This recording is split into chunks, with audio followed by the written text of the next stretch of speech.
So a few months after Marjorie and I got married, we got a very interesting letter that was taped to our mailbox at our apartment complex. It was an eviction letter, and we were trying to figure out what this letter was doing at our mailbox because, well, we had signed a lease a few months back, and we've been making payments, and we were trying to figure out what was going on. And so then on this letter, it said to call a this particular number. And so then we gave them a call, and they said, well, yeah, you're being evicted. So you got to be out within the next couple of weeks. Otherwise, we'll get the police to come in and escort you out. But then we informed them, it's like, well, we've got all the receipts, we've got our lease, we got all the payments all organized. We even just made a payment, like just before we got this notice, and we were trying to understand what was going on. And we were going back and forth about all the payment structure and everything. And it turns out that the letter wasn't exactly for us. You see, one of the issues that the eviction company had was that our mailbox numbers don't match our unit numbers. It was for security reasons, just to make sure that the mail was secure as well as the apartment numbers. And so our unit number was different than our mailbox number. And so then that's where the mix-up happened. And so then the eviction company had to then reconnect with our apartment building to make sure that they had the right numbers, to make sure that they're evicting the right people. And so, as Marjorie and I were very happy that we were able to continue on living in our apartment with no worries, we were still a little saddened because we found out that our neighbor was getting evicted. Like, people from down the hall, they're getting evicted, and it was sad with those memories. But the apartment complex, they have the authority. They're the ones who make the rules. They're the ones who set the standards of how to live at that apartment building. They're the ones in charge, and so they say, okay, the rent is this amount. It's due on this date, and here are the rules of the apartment building of what you can do or what you cannot do. But they have the authority to do that. And today we're going to be looking at a different kind of authority with Jesus Christ, the authority as King. And that's the name we're going to be looking at today in our Names of Jesus series, Jesus Christ as King. And as we take a look at this name, we try to understand, what does this name mean? What does this title mean? And so this is one of the unique titles of Jesus, as we've been looking at. It's kind of similar to the title Lord, as we looked at a few weeks ago. We looked at that title, and Lord, that there is that authority there, but with King, there's a little bit of a difference of authority there. So with King, that is supreme authority, that he is the highest ranking person in the kingdom. And this title describes the leadership, his authority, the highest rank in the kingdom. There's no one higher than the King. There's no one higher than Jesus. In fact, in Matthew chapter 28, where at the end of that chapter, known as the Great Commission, we see in verse 18, where Jesus, he's talking with his apostles, says, all authority in heaven and on earth has been given to me. So Jesus, he's telling his disciples that all authority in heaven and on earth has been given to him. That's where his reign is. That's the kingdom that Jesus reigns. See, like, for example, with the president of the United States, he has authority in the United States, but he doesn't have authority in England. Now they would definitely respect the president and make sure he's protected and everything as a world leader. But the president doesn't have the authority to change laws in England. He doesn't have that authority. And the same thing with England, the king or the queen or the highest ranking person there doesn't have authority in the United States to change laws. So there's a limited power there in terms of earthly power. But with Jesus, he has kingship, he has authority here in the United States, and it's the same authority in England or in Russia, Brazil, the Philippines, and Hungary, and Argentina. It doesn't matter. Anywhere around the world, Jesus is the supreme king. He is the highest ranking authority. And with this particular kingship, he has some very special abilities. In fact, we see an example of this in Mark chapter 2, where we see Jesus. He's teaching in a house. There's so many people just swarming to the house. People can barely even just get through the front door. And so then there's a few men, they're bringing in their friend who is a paralytic, who he can't walk, but they knew Jesus, he could heal people. And so they were hoping that he could, how Jesus could heal their friend.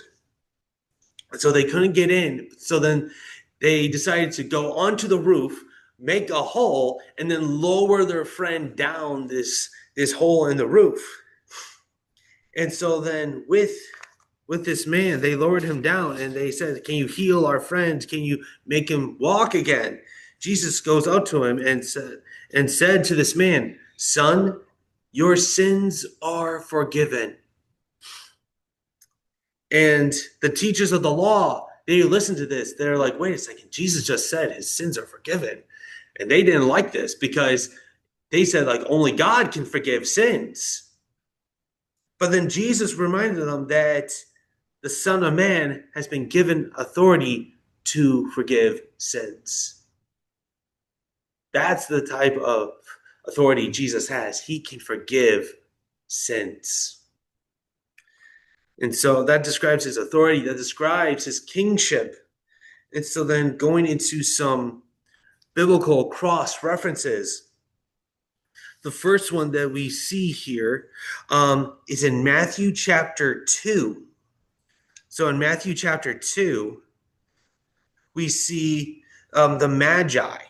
See, this is the famous the Christmas account where we know, like, oh yeah, the three wise men, they're coming to worship the king, which nowhere in the Bible do we see the number of Magi. We just know it was multiple Magi or wise men, as some Bibles might say.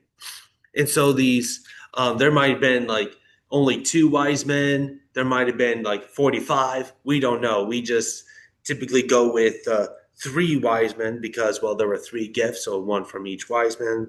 But anyway, so in Matthew chapter 2, verse 2, the Magi, they went in front of King Herod. This is Herod the Great.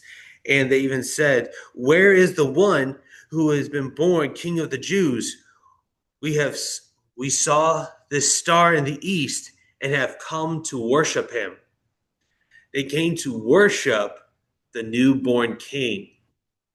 Now, Herod the Great, he didn't like this, that somebody else was getting this title, King of the Jews, which Herod the Great, he was known as King of the Jews, and he didn't like it when other people were taking his throne. In fact, he was known for killing members of his family so he could stay in power for a longer period of time.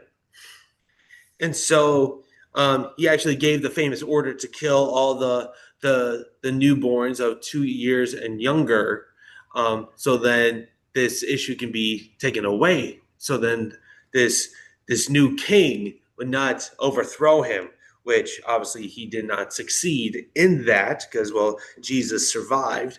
But so with the Magi, they went out to seek Jesus, try to find him. And when they found him, they bowed down and worshiped him.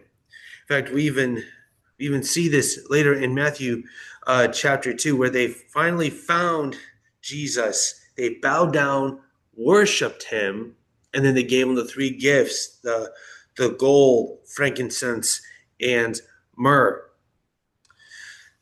And so then that's a little understanding that it came to worship the king. And then later on, and so our second cross reference is we kind of have a double feature with this second cross reference. It's with Zechariah chapter 9. So, Zechariah chapter 9, this is the famous account where we see the prophecy of the coming Messiah, this true sign of the coming Messiah. So Zechariah chapter 9, verse 9, which says, "Rejoice greatly, O daughter of Zion. Shout, daughter of Jerusalem. See, your king comes to you, righteous and having salvation, gentle and riding on a donkey, on a colt, the foal of a donkey." So this was meant to be the sign that the Messiah is here. Your king has arrived. And the riding on a donkey, that was an extra sign that peacetime has come. The battle has been won, and so peace is here. And so not just the king has arrived, but peace has come. This was something that military leaders would do. They would come riding on a donkey to signify peace has arrived. But then we see in John chapter 12, we actually looked at this earlier this year. This is known as the triumphal entry, the famous triumphal entry of Jesus, or triumphal entry. This is the Palm Sunday account. So Jesus, so this is in John chapter 12, verse 12. The next day, the crowd that had come for the feast heard that Jesus was on his way to Jerusalem. They took palm branches and went out to meet him, shouting, "Hosanna! Blessed is he who comes in the name of the Lord. Blessed is the King of Israel." Jesus found a young donkey and sat upon it. As it is written, "Do not be afraid, O daughter of Zion. See, your king is coming, seated on a donkey's colt." So Jesus, he's riding in on this donkey. He's giving this clear sign that he is the Messiah, that he is the king that was promised to them, the one to reign forever and ever. Now, not everyone was pleased for this triumphal entry, as we know with the teachers of the law. They're seeing all this unfold here, and they're not happy. In fact, we even see later on in chapter 12, so in verse 19, it says, "So the Pharisees said to one another, 'See, this is getting us nowhere. Look how the whole world is going after him.'" So people are going more towards Jesus instead of the Pharisees. So they're not liking that very much, because everyone knew this prophecy. See, this wasn't just like, oh, Jesus is just doing something random. Oh, he just happened to be riding on a donkey coming into the city, and everyone just played along with it. No, Jesus was giving that clear sign. See, other people might have been coming in riding on a donkey, but they weren't the Messianic king. They weren't the king of Israel coming in. And so Jesus spent time talking about who he was, about what he came to do, performing great signs, miracles, to demonstrate that he is the king that is to come. And then he's giving this final sign of like, guys, I'm not hiding it. I'm giving you a clear cut sign, nothing that's confusing or weird. I'm coming as the king, the Messiah. And then we look a few chapters later in John chapter 18. And so during this time, this is where Jesus is in front of Pontius Pilate. And so during this time, Jesus is, he has been betrayed. By this time, Jesus had already been betrayed. He has been um, given a hearing with the Sanhedrin, which is technically they weren't supposed to do that during the time of the Passover during a major holiday, but they just did it anyway because they didn't like Jesus. And so then they had already sentenced him to death, but they couldn't kill him just because they didn't have the authority to do that. So they were trying to give it over to Pilate, so then he could kill them because he actually had the authority to kill him. And so then Pilate, when he heard about this, he understood that Jesus was then claiming to be a king, which that would contradict the Roman Empire. And so people said that you cannot claim to be a king because Caesar, he's the highest ruling authority in the Roman Empire. And so if you're claiming to be a king, that means you're claiming to be higher than Caesar. So that's a bit of a problem.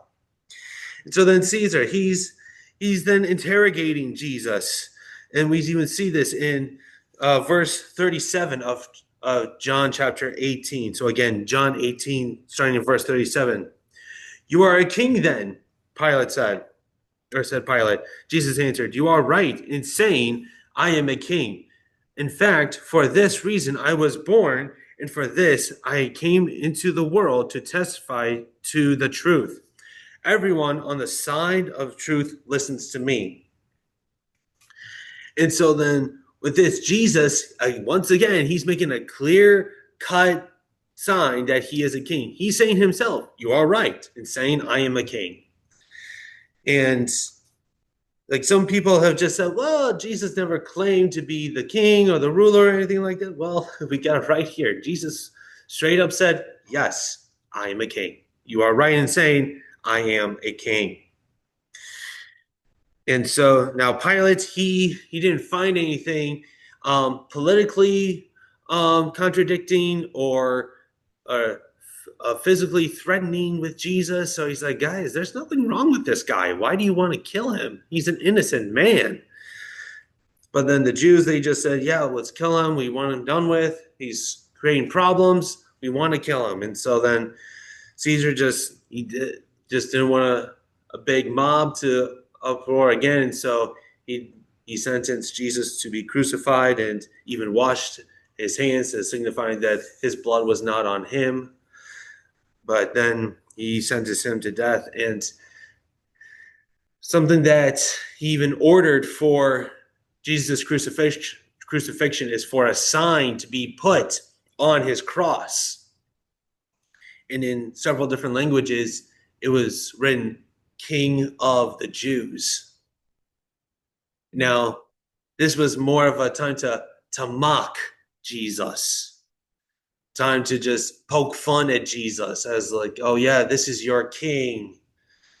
But friends, Jesus is the true king. We don't see Jesus as this historical figure. He is the king, prophesied and came and fulfilled everything with his death and resurrection. And so then as we get to our third and final point, the impact on our lives, we see this in Luke chapter 12. Luke chapter 12. So looking at the impact in our lives.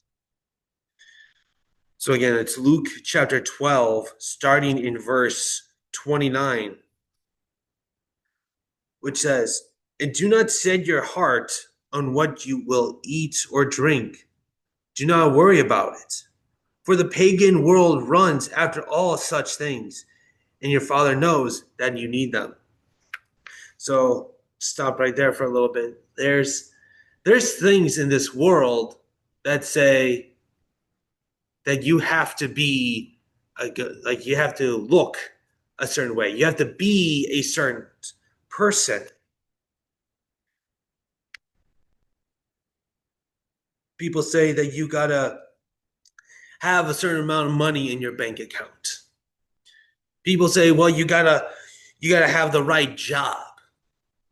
People say you gotta have the right house. And there's this famous saying where it's you're keeping up with the Joneses. I don't know if you've heard of that phrase at all. It's sometimes people get caught up in this mindset of trying to one up your neighbor. And so in this theory, it's keeping up with the Joneses, your next door neighbor. You see that they're coming in with a brand new flat screen TV, a 50-inch TV. And so then you go out and buy a 60-inch TV. And then all of a sudden they come home with a brand new sports car. They got a Ferrari. And then you go out and buy a Lamborghini. And then all of a sudden you see that they got a brand new back porch with a fire pit.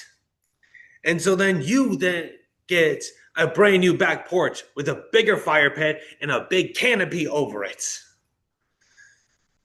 You see that they just come back from a vacation from Hawaii. So then you go on a vacation to Disneyland.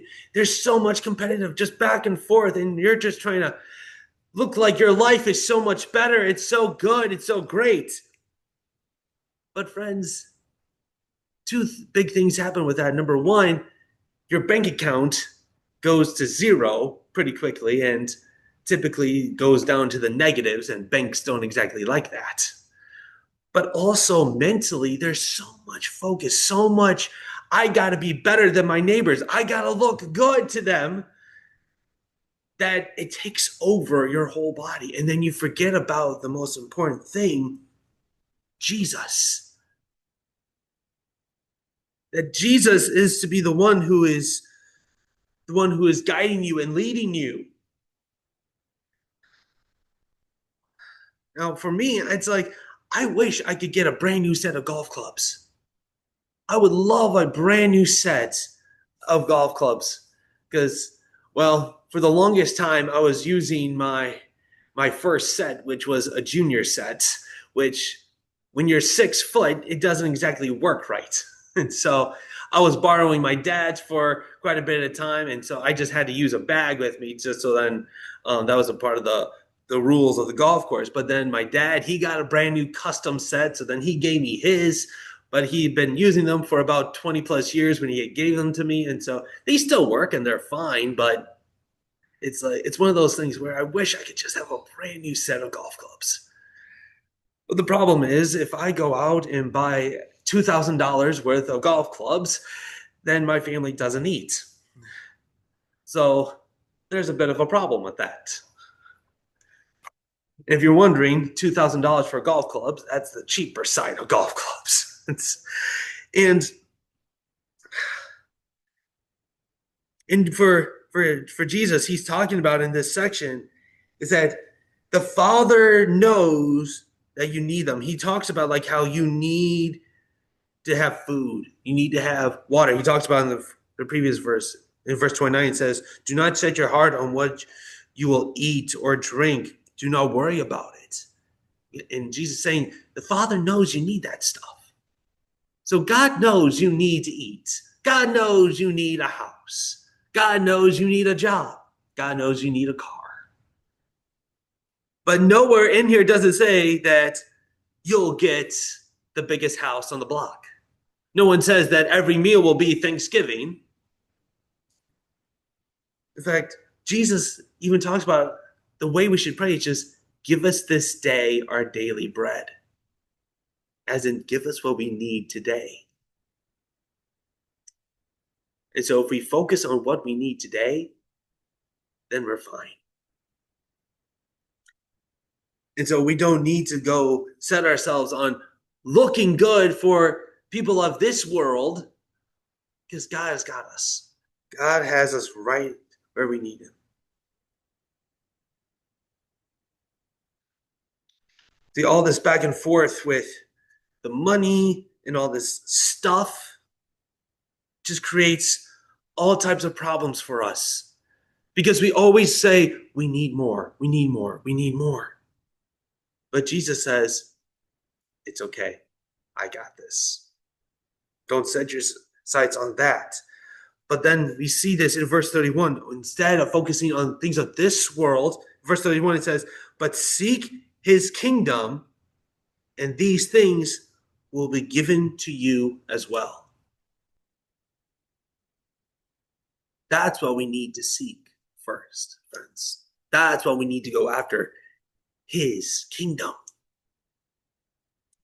So don't be seeking out the things of this world, because the things of this world will perish, but to seek first his kingdom. In verse 32, it even talks about with the Father, do not be afraid, little flock, for your Father has been pleased to give you the kingdom. Think about that, friends. The Father is pleased to give you the kingdom. He wants to give it to you. How awesome is that?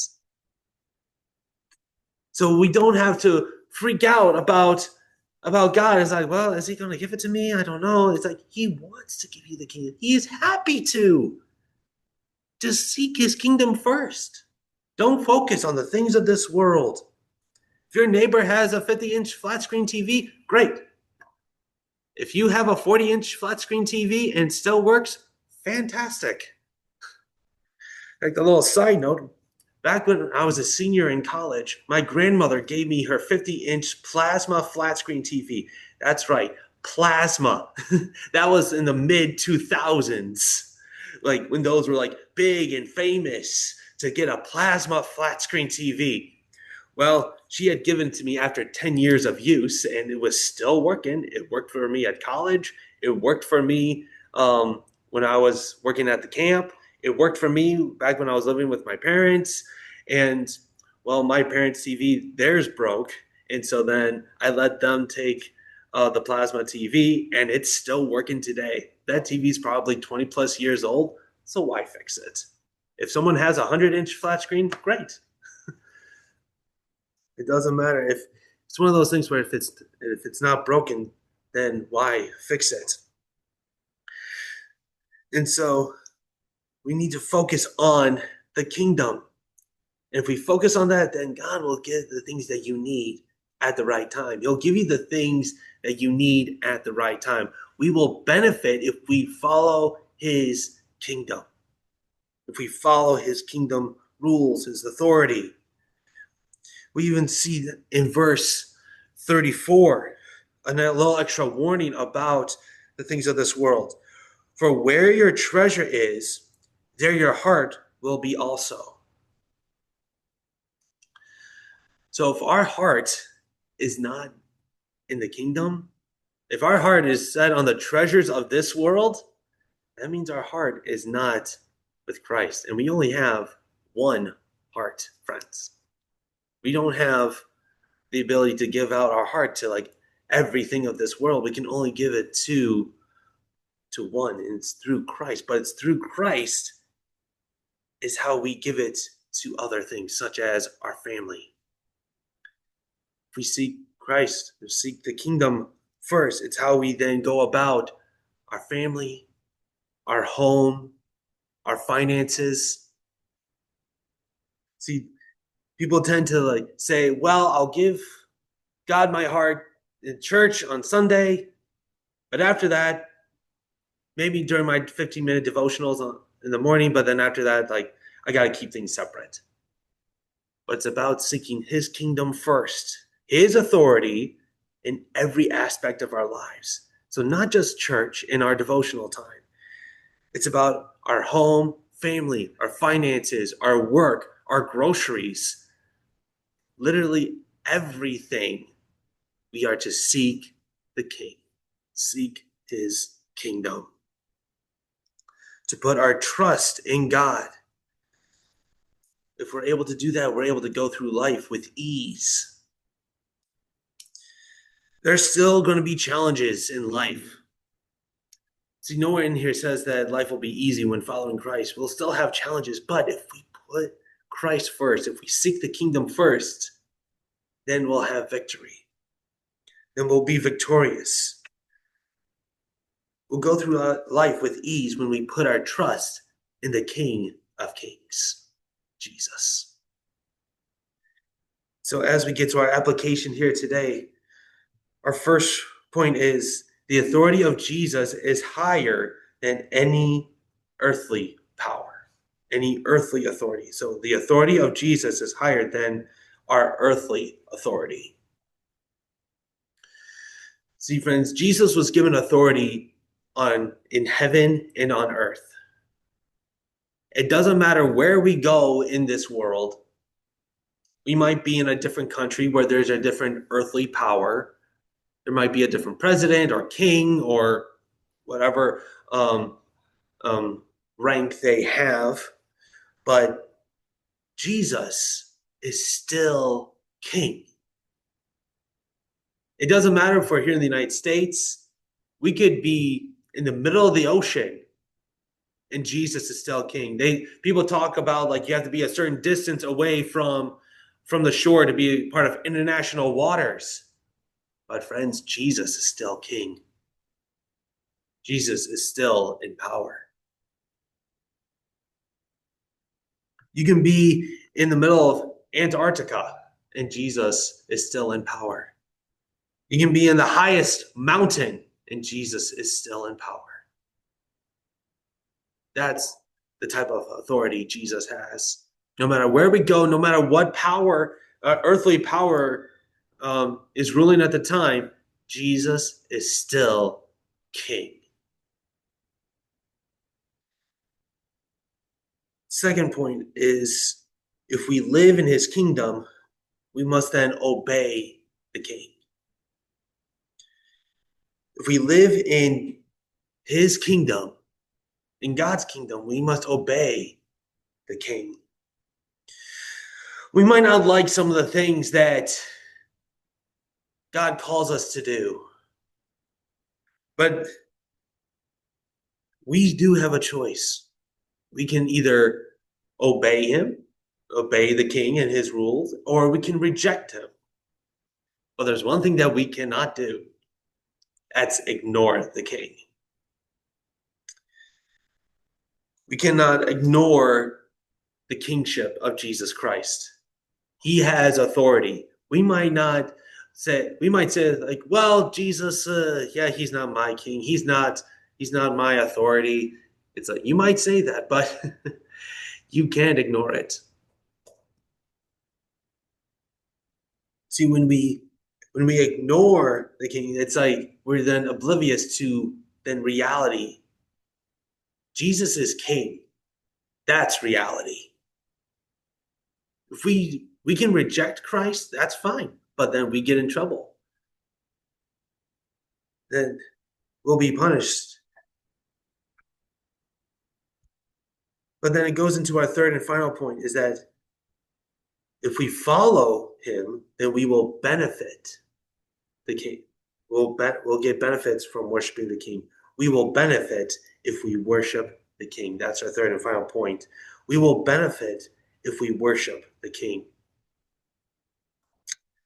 We tend to worship Jesus as king only on Sundays or during devotional times.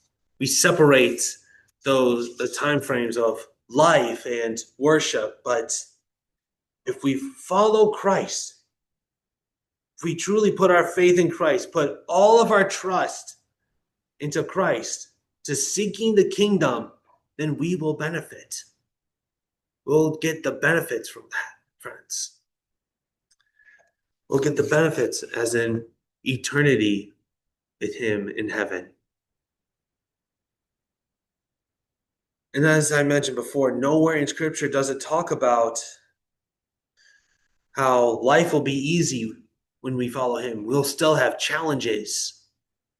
We'll still have obstacles to overcome, whether if it's with our bank accounts, with our families, with our jobs. The list is endless. But it's about how we handle these situations. Are we seeking earthly help? Or are we seeking the kingdom first? So, friends, when we seek the kingdom first, life will be easy for us. That's how life can become easy. It'll still be challenging, it'll still be tough, but we can still go through life with a smile on our face. So, friends, as we go through life, Once again, we have a choice to either follow the king or reject the king. But we can't ignore the king. God wants you to seek the kingdom. He's gladly to give it to you. But friends, the question is this: will you seek the kingdom first? Let's close prayer.